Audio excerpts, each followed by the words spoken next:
Hello. No bit or story or performance today, but there's a thing that my close friends have heard me talk and espouse my opinions on repeatedly. Because I'm very I have strong opinions about the use of language, especially the way we use language today, and how we choose to phrase things, whether we realize it or not. And oftentimes there isn't any intent behind it. It's just, what we know. I got the weirdest cowlick. We just kind of grew up hearing it phrased that way, so we just use those terms, phrases, and all that. And the use of language that I'm referring to most often relates to uh, the use of calling someone talented versus skilled. And it might not seem like it's really that big of a deal, and it really isn't in the grand scheme of things. A lot of times, most people actually know what you're talking about. But there is a difference between the two words. And I'll go on to explain why some other things might relate to this, but there is a difference between the two words. Talent is the innate ability that you already started with.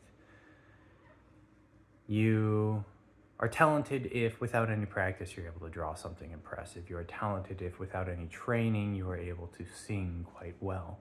You are talented if you are athletic without having to even try or hit the gym that much. You are skilled if you got there by practice. And we all start at varying levels of talent. But if you listen to a lot of artists and a lot of athletes and a lot of basically everyone, with enough practice, you can get to a level that any layperson who doesn't know what they're doing would look at you and be like, wow, you're amazing. You might not be able to go like Olympic level athletes. You might not be able to work at the biggest animation studio. You might not be that, but you could at least be something where at a baseline level, the average person will look at you and say, I like what you do. It's good. I love this. This is fantastic. Do more. And basically what I'm getting at is be mindful of how you phrase things, be mindful of how you look at things, because while it might not affect the person you're talking about, they know, oh, you appreciate me and you're calling me talented, but really it is skill, and they might not care. But what you're doing to yourself by saying, oh, they're so talented, oh, they're so skilled, or they're so talented, not skilled, sorry, the whole point I'm trying to make is why we should use skilled. They're so talented, I'll never be able to draw like them. Well, maybe not, but you can at least draw pretty well if you teach yourself. Oh, they're so talented, I'll never be able to sing like that. Well, maybe not, but you could at least sing well if you take the time, learn, watch some videos on how to do stuff. Maybe you get a vocal coach. I have a guitar that I have had sitting for years and years, and I knew nothing about playing guitar, and then I picked it up, and I'm able to play a few little ditties now, and that came from zero talent. Zero talent. But now it's a skill.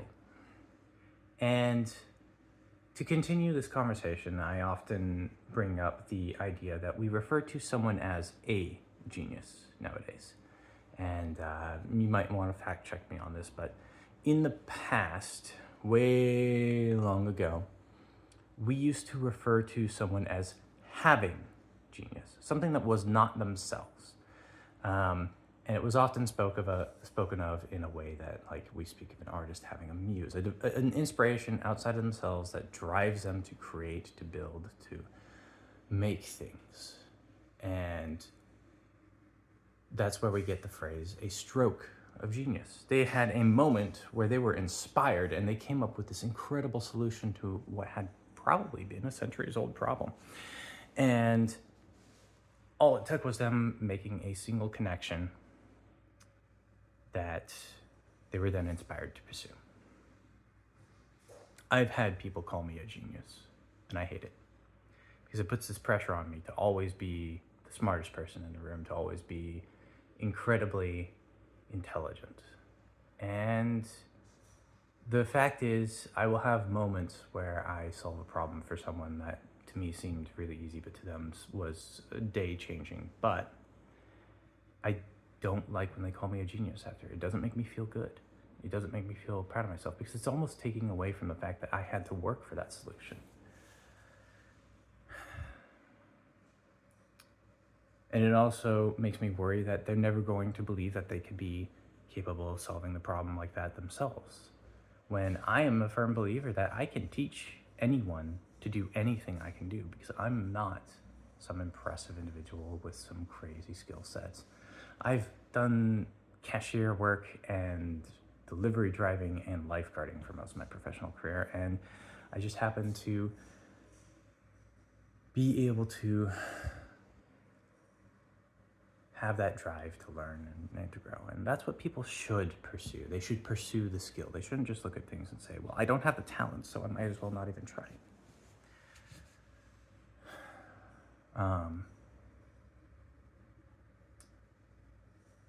All this is just to say, be mindful of how you phrase things. It will affect how you think of things, and it may affect the people that you're trying to praise and make them doubt themselves because they're going to question, well, was it even worth all the time and effort that I put in to get to the point that I'm at? Approach life with a growth and a learning mindset. Approach life with the intent that I'm going to learn something new today. I am going to learn an instrument, even if it's just how to play hot cross buns on it. I'm going to learn to draw, even if it's just to be able to draw. Here, let me show you. Even if it's just to draw, where is it? There it is. Things like this. I was bored one day at a job, and it was slow, and all I had to do was sit at the desk and direct traffic for rentals. So I started looking at references and drew those myself. I don't consider myself an artist. So remember, go out there, learn something new, find something that's interesting that you think you can't possibly even learn how to do. You may surprise yourself. Be excellent to each other. Be excellent to yourselves. See you around.